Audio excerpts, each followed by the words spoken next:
हरि ओम। श्री राधा मुकुंद युगलम तदहम नमामि। ब्रज के कण कण में राधा और कृष्ण हैं। राधा के बिना कृष्ण अधूरे हैं। श्री कृष्ण को पाने के लिए लाखों साधु संत राधे राधे का जाप करते हैं। कहते हैं कि जिसने राधा की भक्ति कर ली उसने भगवान श्री कृष्ण को पा लिया। अब मथुरा, वृंदावन, गोकुल, बरसाना, गोवर्धन समेत कहीं भी जाएं, राधे राधे सुनाई देता रहेगा। रिक्शा वाला भी राधे राधे कहकर मार्ग से हट जाने को कहता है। ब्रज में आज भी माना जाता है कि राधा के बिना श्री कृष्ण अधूरे हैं और कृष्ण के बिना श्री राधा। धार्मिक पुराणों के अनुसार राधा और कृष्ण की ही पूजा का विधान है। राधा जी को किशोरी जी भी कहा जाता है। श्री कृष्ण की शक्ति स्वरूपा है राधा जी। माना जाता है कि राधा रानी वृंदावन की अधीश्वरी है। जब जब श्री कृष्ण का नाम लिया गया है, ऐसा कभी नहीं होगा कि राधा जी का नाम ना लिया गया हो। श्री कृष्ण को आम भक्त राधे कृष्ण कहकर ही पुकारते हैं। तो ऐसा महत्तम है राधा जी का। ऐसी वृषभानंदिनी राधा जी का जन्म भाद्रपद शुक्ल अष्टमी को हुआ था। इस बार राधा अष्टमी धूमधाम से मनाई जा रही है। रावल गांव में हुआ था राधा रानी का अवतार। उत्तर प्रदेश के मथुरा जिले में वल्लभ रोड पर महावन कस्बे के निकट राधा रानी का गांव रावल है। इसी गांव में मुखिया वृषभानुगोप एवं कीरपुत्री के रूप में राधा रानी का प्राकट हुआ। राधा रानी के जन्म के बारे में यह कहा जाता है कि राधा जी माता के पेट से पैदा नहीं हुई थी। उनकी माता ने अपने गर्भ को धारण कर रखा था। उन्होंने योग माया की प्रेरणा से वायु को हुई जन्म दिया, परंतु वहाँ स्वेच्छा से श्री राधा प्रकट हो गई। वे भगवान श्री कृष्ण से 11 माह बड़ी थी। उन्होंने श्री कृष्ण के दर्शन के बाद ही आंखें खोली। शास्त्रों के अनुसार राधा जी ने वृंदावन में श्री कृष्ण के साथ साक्षात राधा का विधिपूर्वक विवाह संपन्न कराया था। यमुना किनारे बसे ग्राम रावल में राधा रानी का मंदिर है। मंदिर में राधा अष्टमी पर राधा जी की छठी पूजन होता है। राधा जी के जन्म के पहले नंदगांव से बधाई आती। अवसे के बाद विशेष रूप से पोशाक पहनाई जाती। राधा रानी को करीब 50 लाख रुपए मूल्य के आभूषण पहनाए जाते हैं।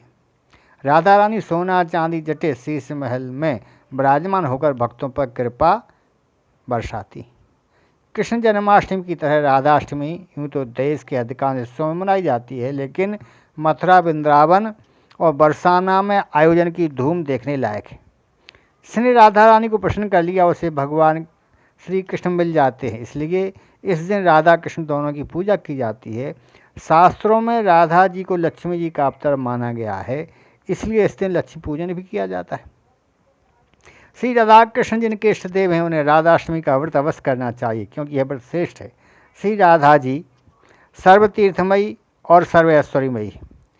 इनके भक्तों के घर में सदा श्री लक्ष्मी जी का वास रहता है। जो भक्त यह व्रत करते हैं उन साधकों की जहाँ सभी मनोकामनाएं पूरी होती हैं वहीं सभी सुखों की प्राप्ति होती है। इस दिन राधा जी से मांगी गई हर मुराद पूरी होती है। एक प्रसंग में बताया गया है कि भगवान श्री कृष्ण शंकर जी से कहते हैं कि हे रुद्र, यदि मुझे बस में करना चाहते हो तो मेरी प्रीतमा श्री राधा का आश्रय ग्रहण करो। इसी तरह श्री राधा को प्रसन्न करने के लिए श्री कृष्ण की आराधना करनी चाहिए।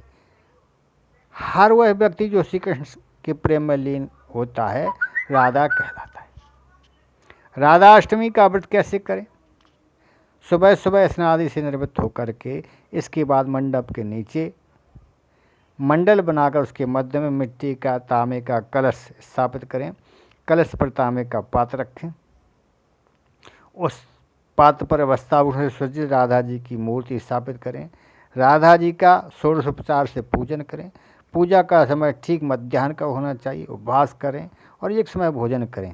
दूसरे दिन श्रद्धानुसार स्वागत स्त्रियों ब्राह्मणों को भोजन कराएं और उन्हें दक्षिणा दें। राधा कुंड में स्नान से मिलता है संतान का सुख। मथुरा में राधा कुंड के नाम से एक प्रसिद्ध स्थल है। मानता है कि यहाँ स्नान करने से संतान की प्राप्ति होती है। यहाँ स्नान से सारे पाप दूर हो जाते हैं। राधा कुंड को श्याम कुंड के नाम से भी जाना जाता है। यह गोवर्धन के करीब 5 किलोमीटर है। कहते हैं कि जब श्री कृष्ण वृंदावन छोड़कर मथुरा चले गए तब राधा ने उन्हें देखना और उनसे मिलना सब दुर्लभ हो गया। कहा जाता है राधा कृष्ण दोनों का पुनर्मिलन कुरुक्षेत्र में हुआ, जहाँ सूर्यग्रहण के अवसर पर द्वारका से श्री कृष्ण और वृंदावन से नंद के साथ राधा आई थी। राधा से कृष्ण को देखने और उनसे मिलने ही नंद के साथ गई थी। इसके बाद राधा और श्री कृष्ण की अंतिम मुलाकात द्वारका में हुई थी। सारे कर्तव्य से मुक्त होने के बाद राधा आखिरी बार अपने प्रीतम श्री कृष्ण से मिलने गई। जब वे द्वारका पहुंची तो उन्होंने कृष्ण के महल में और उनकी 8 पत्नियों को देखा। जब कृष्ण ने राधा को देखा तो वे बहुत प्रसन्न हुए। तब राधा के अनुरोध पर कृष्ण ने उन्हें महल में एक देविका के पद पर नियुक्त कर दिया। राधा महल से जुड़े कार्य देखती थी और मौका मिलते ही श्री कृष्ण के दर्शन कर लेती थी। एक दिन उदास होकर राधा ने महल से दूर जाना तय किया। कहते हैं कि राधा एक जंगल के गांव में रहने लगी। धीरे धीरे समय बीता और राधा बिल्कुल अकेली और कमज़ोर हो गई। उस वक्त उन्हें भगवान श्री कृष्ण की याद सताने लगी। आखिरी समय में भगवान श्री कृष्ण उनके सामने आ गए। भगवान श्री कृष्ण ने राधा से कहा कि वे उनसे कुछ मांग लें, लेकिन राधा ने मना कर दिया। कृष्ण के द्वारा अनुरोध करने पर राधा ने कहा कि वे आखिरी बार उन्हें बांसुरी बजाते देखना और सुनना चाहती हैं। श्री कृष्ण ने बांसुरी ली और वे सुरीले धुन में बजाने लगे। श्री कृष्ण ने दिन रात बजाई। बांसुरी की धुन सुनते सुनते एक दिन राधा ने अपने शरीर को त्याग दिया।